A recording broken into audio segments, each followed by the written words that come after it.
Ako po si Lara, 32 years old. Isa din ako sa mga taong nagkamali at patuloy na pinipilit na kalimutan ang mga pangyayaring hindi ko inaasahan. Ganito nag-umpisa ang kwento ng buhay ko. Miss Lady L. Balikan po natin nung ako'y 26 years old lang. Nung time na yan, naisipan kong mang-ibang bansa.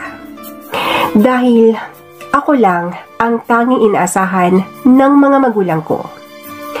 Palibhasa kasi, ako yung bunso sa aming magkakapatid. Kaya, sa akin na ibinigay ang mga responsibilidad sa aming ama at ina. Ang lagi nilang sinasabi nun, buti daw sa akin, wala pa akong pamilya. Samantalang sila daw, kailangan na nilang paglaanan ng pera ang mga anak at asawa nila. May 3 akong kuya at lahat sila may mga pamilya na. At sa kasamaang palad, hindi maayos ang mga trabaho nila. Pa-extra-extra lang kasi sila. Minsan, kargador. Minsan naman, construction. At minsan, sa bukid din sila pumupunta. Nakikiani sila ng mga pananim para lang makaraos sila sa araw-araw. Kaya, heto, Miss Lady L, sinolo ko ang mga gastusin para sa aming mga magulang. At dahil maliit lang ang sahod ko noon, bilang isang sales lady sa isang mall, dito ko na naisipang sumubok na makipagsapalaran sa ibang bansa. Nagkataon naman nun na may nakilala akong isang recruiter at sa bansang Taiwan ang unang pinasok ko. Miss Lady L, naengganyo ako sa sinabi ng recruiter nun. Dahil ang sabi niya sa akin, malaki daw ang sahod ng isang factory worker doon sa bansang Taiwan. Kaya naman, nagpasya na akong subukan ang magtrabaho sa ibang bansa. Masaya ang mga magulang at kapatid ko noon dahil makakapunta na ako sa ibang bansa. Alam ko na ang mga iniisip nila. Doon kasi sa aming lugar, pag alam nilang isa kang abroad, ang tingin na ng mga tao sa iyo. At ang pagkakaalam nila, marami ka ng pera. Sa katunayan, ganyan din ang iniisip ko noon. Pero, nung nandito na ako sa ibang bansa, hindi pala madali ang buhay dito. Lalo na at mag-isa lang ako. Dahil nasa malayo ang mga mahal ko sa buhay. Kaya naman, dito na ako natutong makisama sa mga kasamahan ko sa trabaho. At ganun na din yung mga ka-boardmate ko. Kailangan ng mahabang pasensya, Miss Lady L. Lalo na at baguhan pa lang ako nun. At sa paglipas ng mga araw at buwan, marami din akong naging kaibigan nun. At marami din yung mga taong iniwasan ko. Dahil iba ang gusto nila. Pag day off kasi, may mga nagiinuman. Meron din yung mga babaeng ginagamit nila ang kanilang mga katawan para magkaroon sila ng extra money. Ayon sa aking pagmamasid-masid, Miss Lady L, karamihan sa mga single mom ang gumagawa ng ganyan. Lalo na kung maraming mga bata ang umaasa sa kanila. Pero, meron din naman yung mga mababait. Hindi naman lahat ng nasa Taiwan ganyan ang mga ginagawa nila. Pag day off ko kasi noon, dun lang ako sa boarding house. Magastos kasi pag gumala pa ako sa labas. Lalo na at wala naman libre sa labas. Lalo na yung mga pagkain. kailangan naman na kumain ka pag nasa labas ka. At kung may nagustuhan, ayun, mababawasan yung ipon pag nagpatangay sa kagustuhan ng mata. Ganyan din kasi ako. Kung ano yung nakita ko at talagang nagustuhan ko yun, bibilhin ko talaga. Miss Lady L, dahil sa kagustuhan kong maiwasan ng mga yan, mas maganda nang magkulong na lang ako sa kwarto. At minsan, naglilinis din ako sa room. O di naman kaya, maglalaba ako. Ganyan lagi ang ginagawa ko pag day off ko. Hanggang sa umabot ng 1 taon na hindi man lang ako nakapasyal sa bansang Taiwan. Dahil sa lagi kong pamamalagi sa boarding house namin, dito ko na nakapalagayan ng loob ang isa sa aming mga ka-boardmate. Naitago na lang natin siya sa pangalang Mang Alfredo. Si Mang Alfredo ay matagal na sa kumpanyang pinagtatrabahuan namin. Kaya naman, isa na siya sa pinagkakatiwalaan ng may-ari. Siya na rin yung ama-amahan namin sa boarding house. Ayon sa kwento ni Mang Alfredo, siya na lang daw ang natitira sa mga nakasabayan niya na nagtrabaho doon. Yung mga kasamahan niya dati, umabot na sila sa age limit. Yung mga iba naman, nung natapos na nila ang mga kontrata nila, hindi na sila nag-renew. At tanging si Mang Alfredo na lang ang naiwan. Alam mo, Miss Lady L, hindi na ako magtataka kung bakit malaki ang tiwala ng may-ari sa kumpanya kay Mang Alfredo. Dahil talagang mabait naman siya. Sa katunayan, parang anak na yung turing niya sa akin. Minsan pa nga, humihiram din ako ng pera sa kanya. Kasi nga naman, Miss Lady L, palaging short ang allowance ko. At dahil sa kabaitan ni Mang Alfredo sa akin, sinuklian ko naman yun.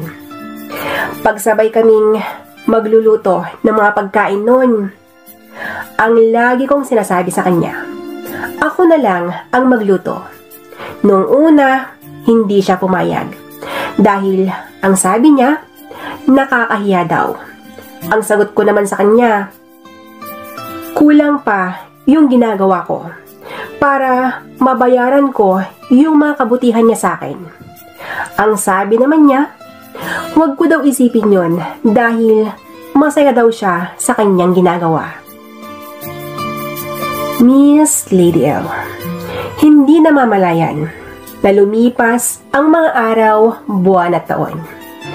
Nararamdaman kong lalo kaming naging malapit ni Mang Alfredo. Sa katunayan, Miss Lady L, compatible kasi kami. Walang hilig sa gala. Hindi kami mahilig makipag-usap kung kani-kanina dyan. Kontento na kami sa isa't isa. Hanggang sa naramdaman kong iba na yung sobrang close namin. Napapansin ko kasi kay Mang Alfredo, inakbayan niya ako. O di naman kaya, pinipisil yung ilong ko. Or yung pisngi ko. Minsan din naman, yung tagiliran. Lahat ng mga yan, ginagawa niya sa akin. Gusto ko sanang tanungin kung bakit niya ginagawa yon. Pero, ayaw ko naman na mapahiya siya. Malaki ang naitulong niya sa akin. Kaya, hinayaan ko na lang si Mang Alfredo. Fast forward. After 2 years, laking pasasalamat ko nun. Dahil 1 taon na lang, matatapos ko na din ang kontrata ko. 3 taon kasi ang kontrata ko noon sa factory na dati kong pinagtrabahuan. Samantalang, si Mang Alfredo naman, 2 taon na lang siyang magtrabaho doon. May age limit nga kasi ang kumpanya naming pinasukan. Bago tuluyang matapos ang nalalabing araw ni Mang Alfredo, tinawagan niyang anak niyang binata. Dahil ang gusto ni Mang Alfredo, Kunin niya yung anak niya bago siya tuluyang umuwi sa Pilipinas. At ganon nga ang ginawa ni Mang Alfredo. Tinawagan niya ang anak niyang si Roy. At ayon sa kwento ni Mang Alfredo, magkasing edad daw kami at ang sabi pa niya, mabait daw ang binata niyang anak. Dagdag pa nito, mana daw sa kanya ang anak niyang si Roy. Miss Lady L. Dahil sa sinabi niyang yun, napapaisip na ako nun. Dahil kung mana si Roy sa ama niyang si Mang Alfredo, malamang sa malamang pilyo din si Roy. Ang sabi ko sa isip ko. Pagkatapos ang pag-uusap namin ni Mang Alfredo, pumasok na ako sa kwarto ko. Nahiga ko at iniisip ko ang mga sinabi ni Mang Alfredo tungkol sa anak niyang si Roy. At habang iniisip ko yun, hindi ako mapakali sa aking higaan. Hanggang sa napansin ko ang maliit na butas sa dingding ng aking kwarto. Bumangon ako nung nakita ko ang butas na yun. Sumilip ako doon at laking gulat ko nung nakita ko si Mang Alfredo na wala itong damit. At sa mga sandaling yun, may nilalaro na siya habang nakahiga sa ibabaw ng kama. Nung nakita ko ang ginagawa ni Mang Alfredo, agad akong umatras at napaupo sa gilid ng kama. Hindi ko kasi inaasahan na ganon ang ginagawa niya. Sa likod ng mga kabaitan niya sa akin, may tinatago pala ito. Miss Lady L, sa kabila ng pagkabigla ko, dahil sa nakita kong ginagawa ni Mang Alfredo, nakaramdam ako ng init. Hindi ko alam kung bakit ko biglang naramdaman yon. Malaki kasi ang nilalaro ni Mang Alfredo. Kahit sinong babae, maeenggan nyo na hawakan yon. Nasa ganon ang tumatakbo sa isip ko nung narinig ko ang mga sunod-sunod na katok sa pintuan ng aking kwarto. Agad akong tumayo at binuksan ko yun. Natulala ako nung nakita ko kung sino ang nasa harapan ng pinto. Dahil si Mang Alfredo lang naman ang nakatayo doon at wala itong suot na damit.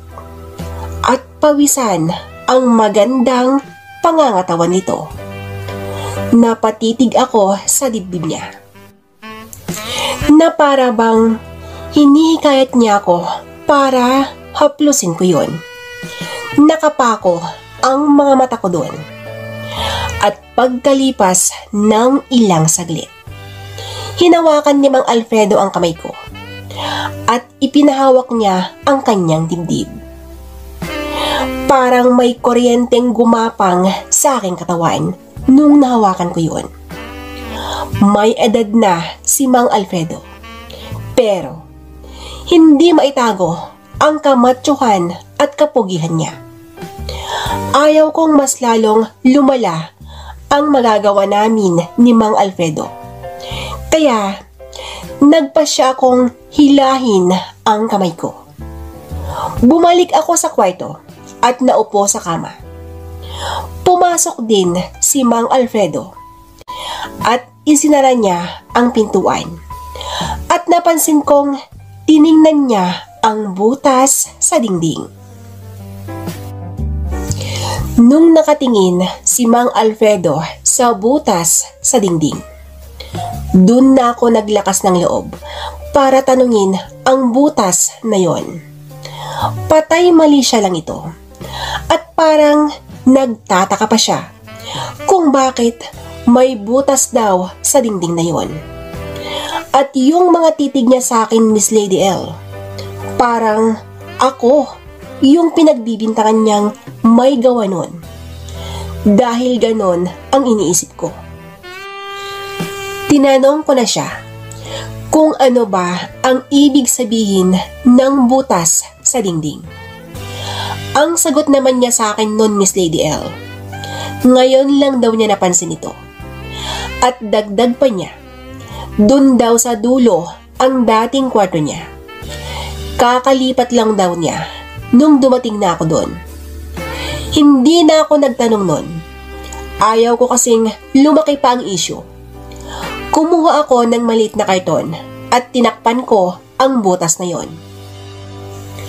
At habang tinatakpan ko ang butas sa dingding, nagtataka ako sa mga sinabi niya. Dahil ang sabi niya sa akin, hindi na daw kailangan na takpan ko yun. Dahil hindi naman daw siya magkakainteresado na silipin ako sa kwarto ko. Sa sinabing yon ni Mang Alfredo, napahiya ko ng sobra. Kaya yun, hindi ko na tinuloy para wala na siyang masabi pa. Ang ginawa ko na lang noon, lumabas ako sa kwarto at agad akong nagtungo sa kusina. At pagkalipas ng ilang saglit, sumunod si Mang Alfredo sa kusina. Inakbayan niya ako at ang sabi niya, alam mo, kahit hindi mo sabihin ng harap-harapan ang nararamdaman mo, alam kong nagtatampo ka. Pwede ko bang malaman ang dahilan kung bakit ka ganyan?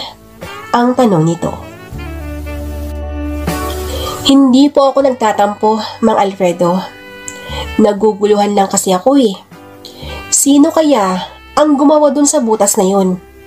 Kung sino man ang may gawa nun, hindi man lang nag-isip ng maayos bago niya ginawa. Ang sagot ko sa kanya. Hayaan mo na yan. Huwag mo nang isipin yun. Huwag kang mag-alala. Dahil hindi naman kita binobosohan. Gaya ng sinabi ko sa'yo, ngayon ko lang napansin yun. Halika na, maupo ka na dito at magtitimpla lang ako ng kape. Ang sabi ni Mang Alfredo. Umupo nga ako nun at hinayaan kong magtimpla siya ng kape namin. At nung nakatimpla na siya, iniabot niya sa akin ang isang tasa ng kape. Umupo siya sa aking harapan at napansin ko ang mga mata niyang nakatingin sa aking hinaharap.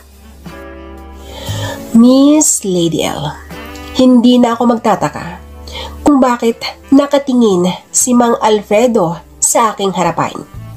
Dahil may kalakihan kasi ang mga yon. Dalawa na din kasi ang naging BF ko. At pinagsawahan na nilang hawakan yon. Kaya siguro lumaki ng husto. Naiilang ako sa mga titig ni Mang Alfredo. Dahil hindi na kasi basta titig ang ginagawa niya. May pakagat-kagat labi na siya. At hindi lang yon, Miss Lady L. Parang nanggigigil na tinititigan ang aking harapan. Kaya naman, mas minabuti kong tumayo na lang at doon na lang ako sa kwarto. Pero, bago pa ako makatayo nun, mas nauna nang tumayo si Mang Alfredo. At ang sabi niya, bakit ka ba umiiwas, Lara? Pwede mo bang sabihin sa akin ang dahilan kung bakit ka ganyan? Dahil ba sa mga ginagawa ko sa'yo? Paminsan-minsan lang naman yun ah. Sana huwag mong bigyan ng dahilan yun. Huwag mo akong iwasan. Ayaw kong makita ng anak kong ganito ang sitwasyon natin. Ayaw kong mag-isip siya ng hindi maganda. Bago matapos ang buwan na ito, nandito na ang anak ko. Pwede ba? Huwag mo akong iwasan, Lara. Ang sabi niya. Alam mo, Mang Alfredo, ang laki na po ng pinagbago mo. Hindi ka na gaya nun. At habang tumatagal ako dito, nakikita ko na ibang-iba ka na. Pwede bang sabihin mo sa akin kung bakit ka nagbago? Ang tanong ko sa kanya. Sige, sasabihin ko sa iyo ang dahilan kung bakit ako ganito. Pero sana, huwag kang magagalit. At sana, maintindihan mo ko. Dahil, tao lang ako. Nagkataon lang na, ikaw, sa'yo ko naramdaman to, ang sagot niya. Sige po, pangako. Hindi po ako magagalit. Hindi po kita iiwasan. Ngayon, Mang Alfredo, pwede na ba? Sabihin mo na po, ang sagot ko sa kanya. Lara, maniniwala ka ba kung sasabihin ko sa iyong gusto kita, mahal kita? At kung malaking kasalanan man ang sinabi ko sa iyo ngayon, sana mapatawad mo ako, Lara. Hindi ko na din kayang itago pa ang nararamdaman kong ito. Ngayon na nasabi ko ng dahilan kung bakit ako ganito sa iyo. Makakaasa ba ako na hindi ka magagalit at hindi mo ko iiwasan? Ang tanong ni Mang Alfredo. Sa tanong ni Mang Alfredo, tinawanan ko na lang ito. At ang sabi ko sa kanya, ano po? Mahal mo ako? Bakit ako? Marami naman pong babae dito. Pasensya ka na, Mang Alfredo. Pero wala pa sa isip ko ang pagkikipagrelasyon. Nandito ako ngayon para magtrabaho. Hindi naman kasama sa pangarap ko ang pagkikipagrelasyon na yan eh. Pasensya ka na, Mang Alfredo, ha? Ngayon pa lang, sinasabi ko na sa'yo. Wala po kayong pag-asa. Gusto kong sabihin sa'yo to ng maaga dahil ayaw kong umasa ka. Maraming babae dyan. Inuulit ko po. Huwag po kayong mag-alala. Hindi po ako galit. At hindi rin po ako iiwas sa inyo. Malaki po ang naitulong nyo sa akin. Kahit papano naman hindi ko makakalimutan ang mga yon nang dahil lang sa pag-amin mo sa akin. Sige po, Mang Alfredo. May gagawin pa ako, ang sagot ko sa kanya. Nung mga sandaling yon, hindi ko na hinintay ang isasagot ni Mang Alfredo. Tumayo na ako at mabilis yung mga hakbang ng mga pako papasok sa aking kwarto. At nung nakapasok na ako sa kwarto ko, hindi pa rin ako makapaniwala sa sinabi ni Mang Alfredo. Hindi ko kasi inaasahan na siya na itinuring kong ama. Siya na lagi kong takbuhan pag nagigipit ako. Siya na nag-iisang kaklose ko sa lahat ng mga lalaki na nandun. Siya din pala ang may kakaibang nararamdaman para sa akin. Hindi ko lang lubos maisip yung pagiging closeness pala namin. Kakaiba pala yung dating nun sa kanya. Kaya pala, lagi siyang humahawak sa iba't ibang parte ng katawan ko. May nararamdaman pala siyang love para sa akin. Kung alam ko lang na ganito pala ang mangyayari, sana noon pa lang iniwasan ko na siya. Hindi ako papayag na mas lalong lumalim ang nararamdaman ni Mang Alfredo para sa akin. Kaya naman, mula nung araw na sinabi ni Mang Alfredo ang nararamdaman niya para sa akin, iniwasan ko na siya. Ang ginawa ko na lang nun, nakipagpalit ako ng schedule sa mga kawork din namin para hindi halatang iniiwasan ko siya. Pati yung araw ng day off ko, nakipagpalit na rin ako para maiwasan yung magkasama kaming dalawa. Lumipas ang mga araw na ganun na yung nangyayari sa amin ni Mang Alfredo. Yung dating magandang samahan namin, biglang nagbago ang lahat mula nung nagtapat siya sa akin. Sa paglipas ng mga araw, hindi namamalayan yun. Hanggang sa dumating na ang araw na hinihintay na pagdating ng anak niya na si Roy. Madaling araw ang inaasahan namin na dating ng anak niya. Sakto naman nun na day off ko. Kaya, hindi ko na natanggihan si Mang Alfredo. Nung humingi siya ng pabor sa akin, ang gusto niya kasi, kaming dalawa daw ang magsusundo sa anak niya. Kung hindi ko lang iniisip yung mga nagawa niyang kabutihan sa akin, hindi ako papayag. Kaya lang, ayaw kong isipin niyang masama ang ugali ko. Dahil pagkatapos ko siyang pakinabangan, ganun na lang ang gagawin ko sa kanya. Kaya yun, kahit labag sa kalooban ko na sumang-ayon sa pakiusap niya. Wala na akong mahagilap na pwedeng gamitin na dahilan para sana hindi ako sumama sa kanya. At isa pa, ayaw kong humaba pa yung pag-uusap namin. At nung nasabi ko na sa kanya na papayag na akong kasama niya sa pagsundo sa anak niya, bumalik na ako sa kwarto. At doon ko na lang hinintay yung oras na sinabi ni Mang Alfredo para sunduin namin ang anak niya sa airport.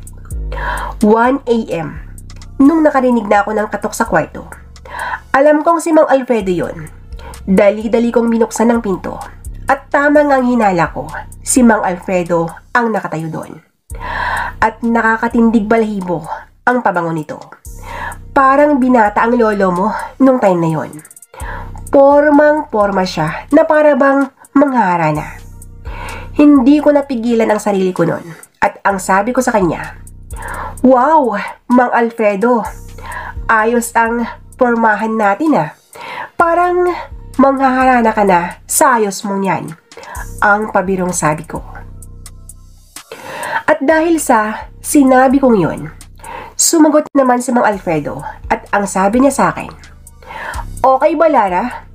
Kung uumpisahan ko ng mangharana sa'yo, pasado naman kaya ako sa panlasa mo?" Ang sagot ni Mang Alfredo. Dahil sa kanyang sagot, nagsisituloy ako kung bakit ko sinabi yun sa kanya. Ayan tuloy, nagising na naman ang pagnanasa niya sa akin. Hindi na ako sumagot noon. Dali-dali na akong lumabas sa boarding at pumasok na ako sa kotse. At habang nasa daan kami papunta sa airport, tumunog ang cellphone ni Mang Alfredo. At yung anak niya ang tumatawag at ang sabi niya, "Hello pa, nasaan ka na? Sabik na akong mayakap ka. Ilang oras pa bang biyahe mo bago ka makarating dito?" Ang tanong ng kanyang anak.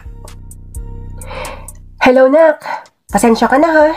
Medyo traffic kasi. Miss na rin kita anak kung alam mo lang. Huwag kang mainip dyan. Kung hindi na sana traffic, kanina pa kami nakarating dyan eh." Ang sagot ni Mang Alfredo. "Kami? Sinong kasama mo pa? Don't tell me na may asawa or GF ka na ha. Sino ang kasama mo?" Ang pangungulit na tanong nito. "Ikaw talagang bata ka. Anong asawa or GF na sinasabi mo dyan? Wala ako niyan, no?" Alam mo, Roy anak, kung magkakatotoo lang sana ang mga sinasabi mong yan, ako na ang pinakamasayang lalaki. Alam mo naman, matagal na kaming hiwalay ng mama mo. Sa tingin ko naman ito na yung tamang panahon para isipin ko naman ang sarili ko. Di bale, malaki ka na anak. Ang sabi ni Mang Alfredo sa kanyang anak.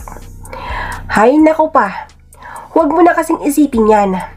Mas maganda na yung wala kang asawa para naman wala akong kahati sa pagmamahal at atensyon mo. Alam na alam ko na kasi, kapag nagkaroon ka na ng asawa, mahati na yung oras mo sa akin. Sige na papa, mamaya na tayo mag-usap. Ingat kayo. Bye. Sa mga sinabi ni Roy na anak ni Mang Alfredo, natatawa na lang ang ama niya. Sabay sabi na, "Lara, kung sakaling ako yung magiging asawa mo, tatanggapin mo kaya ako at mamahalin?" Ang tanong nito. Hay nako Mang Alfredo, nasabi ko na po sa inyo, hindi pa po ako handa sa pakikipagrelasyon. Pasensya na po kayo Mang Alfredo, ang sagot ko sa kanya. Nung time na yon, nakita ko sa mukha nito ang bakas na kalungkutan dahil sa sinabi ko sa kanya. Hindi ko na lang siya pinapansin. Baka kasi lalambot ang puso ko pag magpadala ko sa emosyon. At pagkalipas ng halos 2 oras, nakarating na kami sa airport. Hindi na ako bumaba sa kotse. Hinayaan ko na lang si Mang Alfredo na puntahan yung anak niya. After 20 minutes, Halos napasigaw ako nung nakita ko ang kasama ni Mang Alfredo. Dahil yung anak ni Mang Alfredo at yung lihim kong hinahangaan nung nasa high school pa lang kami ay isa. Hindi lang ako makalapit sa kanya nun dahil may GF na siya. At yung GF niya na yun, palaging nakabuntot sa kanya. Nung nakasakay na si Roy sa service namin, ninitian niya ako at nakipagkamay siya. Sabay sabing, "Kumusta ka, Lara?" Mabuti naman. Paano mo nalaman ang pangalan ko?" Ang tanong ko sa kanya. Naku, alam mo, hindi ko pwedeng makakalimutan ang babaeng laging bukang bibig ng ama ko. Oo, Lara. Laging nagkukwento si Papa tungkol sa'yo. Kaya, huwag ka nang magtaka kung bakit ko alam ang pangalan mo. Ang sagot naman niya. Ganun ba? Kaya pala, ang sabi ko naman. Pagkatapos ang pag-uusap namin ni Roy, tahimik na kaming tatlo. Hanggang nakarating na kami sa boarding house namin. Tinulungan ko muna silang ayusin ang mga gamit ni Roy bago ako pumasok sa kwarto ko. At nung nakapasok na ako sa kwarto ko, hindi ko may paliwanag yung saya na aking nararamdaman. Magkahalong saya at kaba ang nararamdaman ko that time. Dahil parang nagbibirong tadhana para sa amin ni Roy.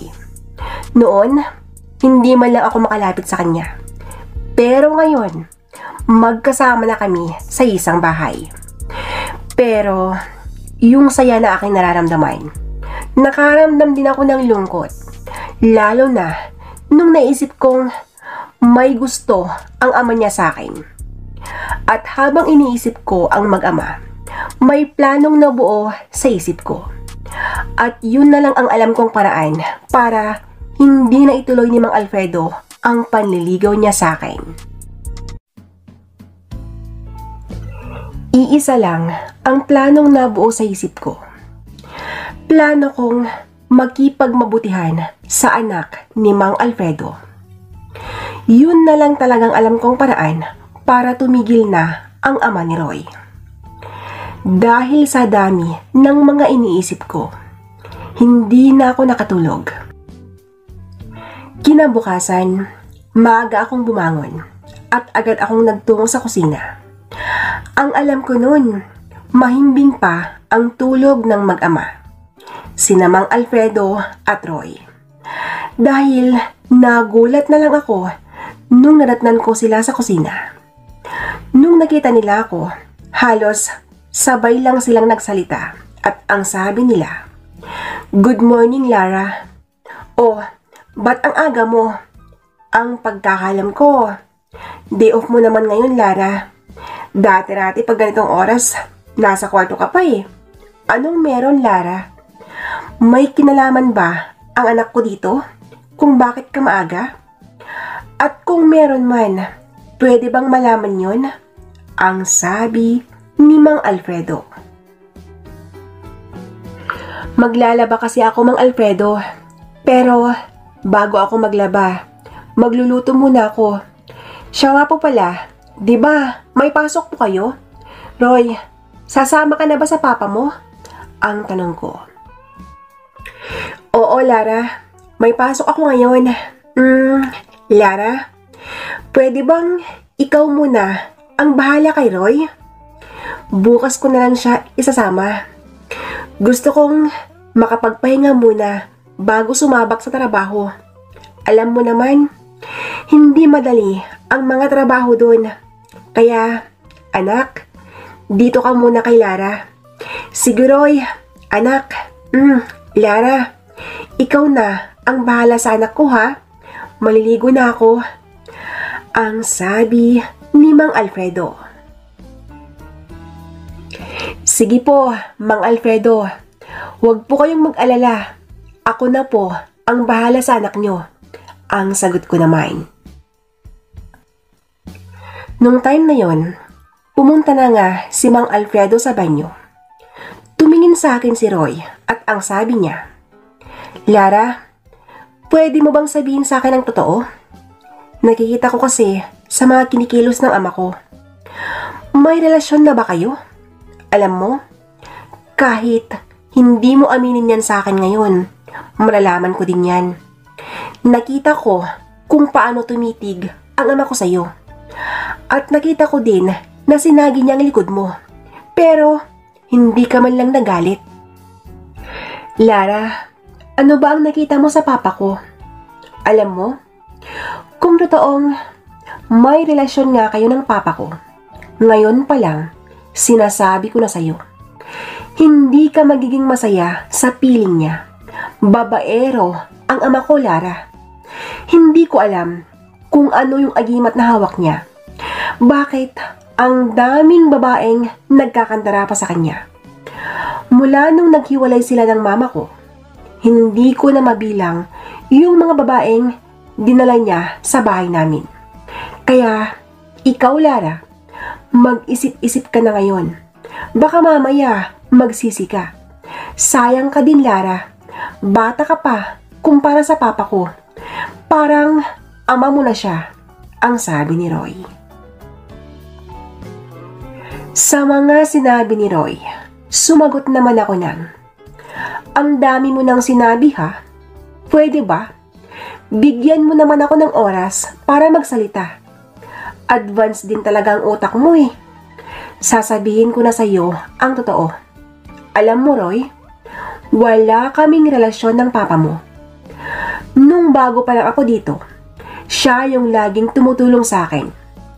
Siya yung lagi kong takbuhan pag nagikipit ako. At siya lang yung nag-iisang kasundo kong lalaki. Sobrang bait niya sa akin. Wala akong masabi sa kanya. Kaya lang, yung kabaitan niya sa akin, hindi ko alam na may namumuong pagtingin na pala siya.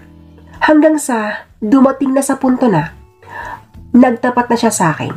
Alam mo, sa totoo lang, wala akong nararamdaman na pagmamahal sa ama mo. Kaya, ang sabi ko sa kanya, wala siyang pag-asa. Kaya nga ako nakipagpalit ng schedule eh. Dahil ayaw kong magkaroon kami ng pagkakataon para magsama na naman. Ayaw ko nang maulit pa ang mga ginagawa niya sa akin noon. Sige na, Roy, sandali lang. Bibili lang ako ng kape.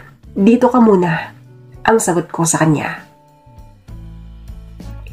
Nung nasabi ko na ang mga gusto kong sabihin kay Roy, tatayo na sana ako noon eh. Kaya lang, bigla niyang hinawakan ng kamay ko at ang sabi niya, Lara, pwede mo bang sabihin sa akin kung ano ang mga ginagawa ng ama ko sa'yo? Alam mo, matagal na panahon na akong nananahimik. Ngayon na siguro ang tamang panahon para makialam ako sa mga ginagawa niyang hindi maganda. Sige na, Lara, sabihin mo na sa akin ang mga ginagawa niya.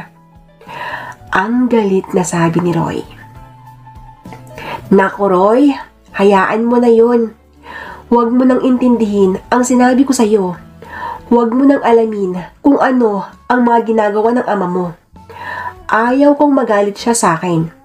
At mas lalong, ayaw kong hindi kayo magkasundo ng dahil lang sa akin. Sige na, Roy. Bibili mo na ako ng kape, ang sagot ko sa kanya.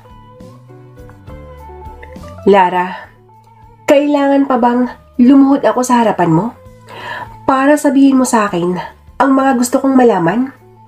Kailangan kong malaman ang lahat-lahat dahil hindi ako papayag na may masamang mangyari sa'yo. Lalong-lalo na kung may kinalaman ng ama ko. Kahit ama ko siya, hindi ko mapatawad kung may masamang ginawa sa'yo.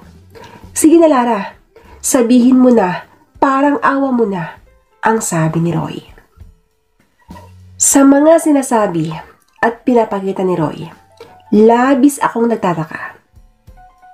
At talagang naguguluhan ako. Kaya naman, tinanong ko siya at ang sabi ko sa kanya, Roy, bakit ka ba ganyan sa akin? Pasensya ka na ha?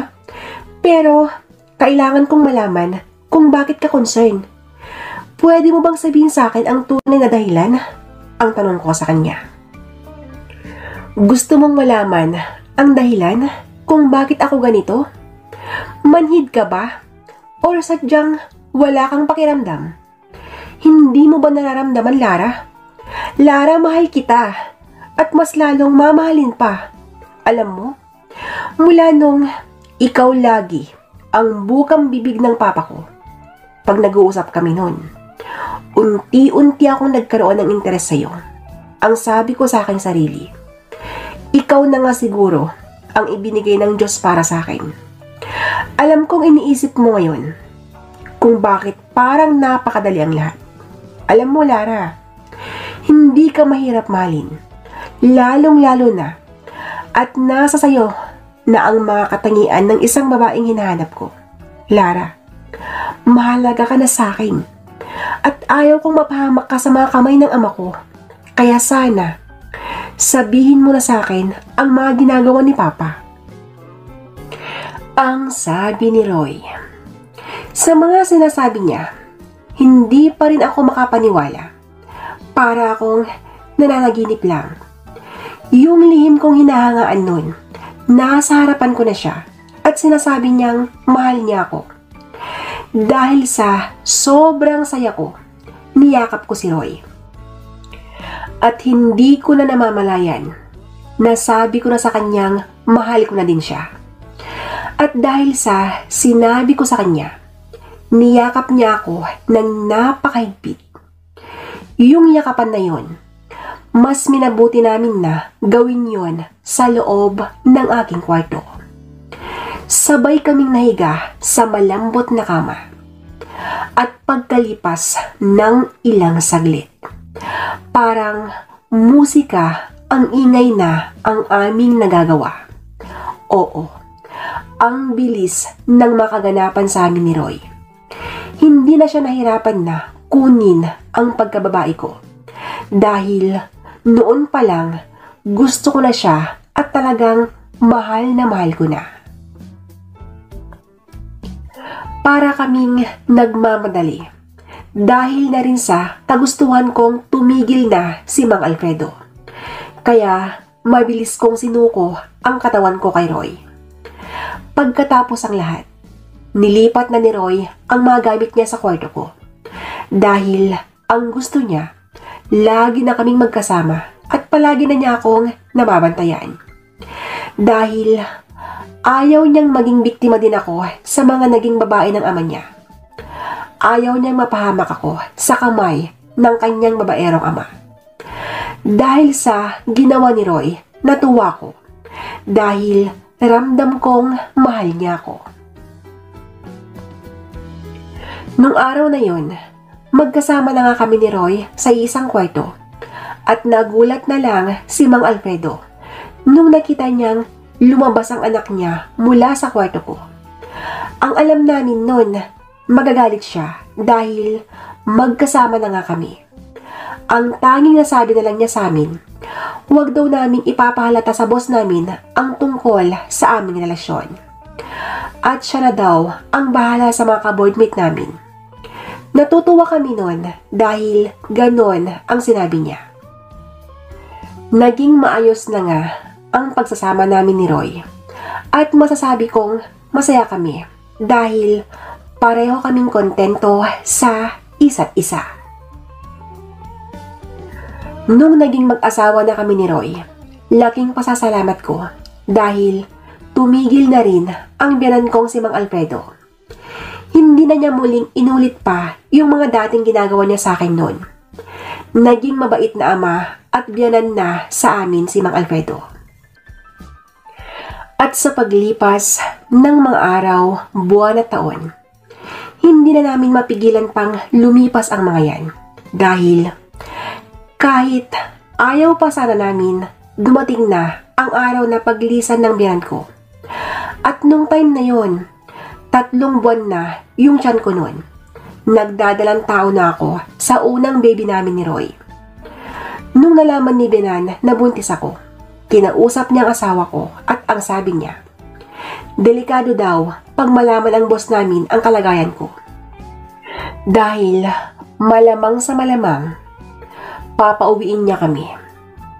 Mahigpit kasing ipinagbabawal ang makipagrelasyon sa mga kasamahan sa trabaho.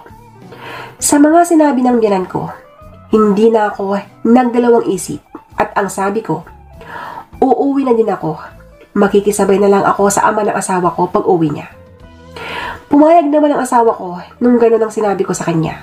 Kaya lang, ang gusto niya, doon ako sa bahay nila tumira. Hindi na ako tumutol sa kagustuhan ng asawa kong si Roy. Dahil maayos naman ang samahan namin ng ama niya. Sobrang napakahirap para sa amin ang gano'n na sitwasyon. Kung uuwi na kasi ako, magiging LDR na kami. Mamimiss namin ang isa't isa. Lalo na kung sasapit na ang gabing magkasama kaming dalawa sa aking kama. Pagkalipas ng isang buwan, kinausap na ako ng biyanan ko. Ang sabi niya sa akin, aayusin ko na daw ang mga gamit ko dahil flight na namin sa susunod na araw. Sa sinabi niyang yon, parang bumagsak sa akin ang langit dahil ito na yung araw na ayaw ko sanang dumating. Hindi ko kaya ang mawalay sa asawa kong si Roy. Kaya lang, madadamay naman ang anak kong nasa aking sinapupunan kung hindi ako uuwi. Yung 2 araw na natitira para sa amin ni Roy, hindi muna siya pumasok sa trabaho. Nagkulong kami sa kwarto at hinayaan namin ang aming mga sarili na gawin ang mga dapat gawin. At pagkalipas ng 2 araw, bago ko tuluyang iwan ang asawa ko, nangako kami sa isa't isa na huwag magpapatukso. Ang sabi ng asawa ko, hihintayin ko daw ang kanyang pagbabalik at ang sabi pa niya, alagaan ko daw ng maayos ang anak namin na nasa loob ng tiyan ko. Nagyakapan at nag-iyakan kaming dalawa. Nung natapos ang iyakan na yon, umalis na kami at agad na kaming nagtungo sa airport. Masaya kami nun dahil hindi nalaman ng dating boss ko ang tungkol sa pagdadalang tao ko. Nung nasa airport na kami, parang asawa ko na ang biyanan ko. Siya kasi yung nasa aking tabi. At kung alalayan niya ako, ay parang asawa ko na siya. Yung ginagawa niya sa akin, hindi ko binigyan ng mali siya. Ang iniisip ko na lang nun, ginagawa niya yon dahil sa magiging apo niya. Ganyan ang ginagawa ni Binan hanggang nakarating kami sa bahay nila. Malaki at maganda ang bahay ng biyanan ko. Ilang taon din kasi siya sa ibang bansa. Kaya, hindi na nakakapagtaka kung bakit nakapagpagawa siya ng ganong bahay para sa anak ng si Roy. 2 palapag ang bahay nila. May kwarto sa taas. Meron din sa baba. Mas pinili kong matulog na lang sa baba. Dahil pag lumaki na ang tiyan ko, hindi na ako mahihirapan na bumaba at umakyat. Ang alam ko noon, magiging maayos ang kalagayan naming mag-ina sa poder ni Minan. Sa hindi kasi inaasahan, bigla akong nadulas nung naglalaba ako. At sobrang sakit, sobrang napakalungkot namin ng asawa ko dahil nawala yung unang baby namin. Magsisiman ako noon kung bakit pa ako naglaba at kung bakit hindi man lang ako nagpa-check up. Kahit lumuha man ako ng dugo, wala na akong magagawa. Hindi ko na may babalik ang anak ko. Nung nawala ang anak ko, gaya ng dati, si Binan pa din ang kasama ko at siya din yung nag-aasikaso sa akin. Pagkalipas ng 1 taon, pakiramdam ko, mas lalong tumibay ang relasyon namin ng asawa ko. Kahit LDR lang kami noon. Lagi kasi kaming magka-video call at para maibsan yung lungkot namin, ginawa namin ang pagpapaligaya sa harapan ng kamera. Ganon lagi ang ginagawa namin ng asawa ko. Hanggang sa dumating yung gabing hindi ko makakalimutan. Nakainom ako noon at ganon din ang asawa ko. Pareho kaming may amats. Tawa kami ng tawa noon. Hanggang sa napagkasunduan namin na gawin ang dati naming ginagawa. Alam kasi ng asawa ko, pag pareho kaming nakainom, wild kaming pareho. Nung naging maayos ang pag-uusap namin ng asawa ko, gaya ng dati naming ginagawa, inumpisan ko ng tanggalin ang mga sagabal sa aking katawan. At habang abala ako sa pagtatanggal, nakita kong sumisilip si Bianan dahil nakainom ako noon. Nakalimutan kong ilak ang pintuan sa aking kwarto. Nung nakita ko ang ama ng asawa ko, natigilan ako. At yung mga sumunod na eksena, hindi ko alam kung bakit si Bianan na ang kasama ko sa kama. Oo, tama ang narinig ninyo. Nung time na kausap ko kasi ang asawa ko at may schedule nga kami that time. Yung internet na nagsisilbing daan para mailabas sana namin ang init sa aming katawan. Biglang in-off yun ng Bianan ko. At nung nawalan na nga kami ng signal ng asawa ko, lumapit na siya sa akin at ang sabi niya, "Lara, nandito ako. Hindi mo kailangan ang magsarili ng ganyan. Kaya kong ibigay ang mga pangangailangan mo." Ang bulong ng Bianan ko. At dahil may alak na ang katawan ko noon, parang gusto kong subukan ang sinasabi ng Bianan ko. At sa hindi na namin kayang pigilan ang mga nararamdaman namin, hinayaan na lang namin ang aming mga sarili. Paulit-ulit namin ginawa ang matagal na inaasam ng Bianan kong mangyari sa amin. Masaya ako sa mga ginagawa namin. Kahit alam naming mali talaga yon. Ang alam ko nun, hindi na kami maghihiwalay ng Bianan ko. Dahil ramdam kong masaya naman siya sa akin. Kaya lang, tama yata ang kasabihan na ang taong babaero, kahit anong gawin mo, hindi yan marunong makontento. Nasabi ko yan dahil nung may nahanap na bagong babae or masasabi kong nakatikim ng bagong putahe, nanlamig na ang Bianan ko. At yung panlalamig niya na yon, unti-unting nagbago ang lahat. Hanggang sa dumating na sa punto na hindi na siya umuwi sa kanilang bahay. Sinabi ko sa asawa kong si Roy ang mga nangyayari sa kanyang ama. Ang sabi naman ng asawa ko, hayaan ko lang daw dahil kahit anong gawin daw namin, hindi na magbabago yon. Hinayaan ko na nga ang Bianan ko sa mga gusto niyang gawin sa buhay niya. Hanggang sa isang araw, nakatanggap ako ng tawag ng isa sa mga kaibigan ng Bianan ko. Ang sabi ng tumawag sa akin, puntahan ko daw ang ama ng asawa ko na nasa morgue. Nung narinig ko ang sinabi ng kaibigan ng Bianan ko, nagulat at talagang sobrang kinakabahan ako dahil sa nangyari sa aking Bianan. Hindi ko na naisip na ayusin ang sarili ko noon. Agad na akong nagtungo sa morgue na sinasabi ng kaibigan ng Bianan ko. At nung nasa morgue na nga ako, tumakbo ako at agad kong nilapitan ang bangkay ng Bianan ko. Dahan-dahan kong dinanggal ang puting kumot na nakatakip sa katawan nito. Nung natanggal ko na ang kumot na yon, agad kong tinawagan ang asawa ko. Nagulat ang asawa ko nung nakita niyang ama niyang wala ng buhay. Umiiyak siya kasabay ang mga salitang, "Kung nagbago ka na sana, Papa, sana hindi ganito ang nangyari sa'yo." Paulit-ulit ang mga salitang binibitawan ng asawa ko. Kaya lang, kahit anong gawin namin, wala na.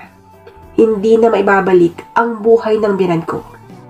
Nagbakasyon ang asawa ko noon at nagtulungan kaming ayusin ang mga labi ng Bianan ko. Hanggang sa inihatid na namin sa huling hantungan. Nung nailibing na ang ama ng asawa ko, napagkasunduan namin na huwag na siyang bumalik pa sa abroad. May sapat na kaming ipon para sa negosyong uumpisahan namin. Sa ngayon, maayos na ang buhay namin ng asawa ko. Kahit papano, yung negosyong naumpisahan namin noon, unti-unti naming napapalago. Mabilis ang paglaki ng negosyo namin dahil magaling ang asawa ko. Kahit wala pa kaming anak, todo ipon pa rin yung ginagawa namin dahil mahirap tumanda pag wala kang matatakbuhan. Mga sarili lang namin ang aming inaasahan. Mahirap kasing umasa sa mga ibang tao. Yung nangyari naman sa amin ng yumaong biyanan ko, nananatiling lihim yun. At ipinabaon ko na sa kanya ang lihim ng aming nakaraan. Dito ko na po winawakasan ang istorya ng buhay ko. Lubos na nagpapasalamat, Lara.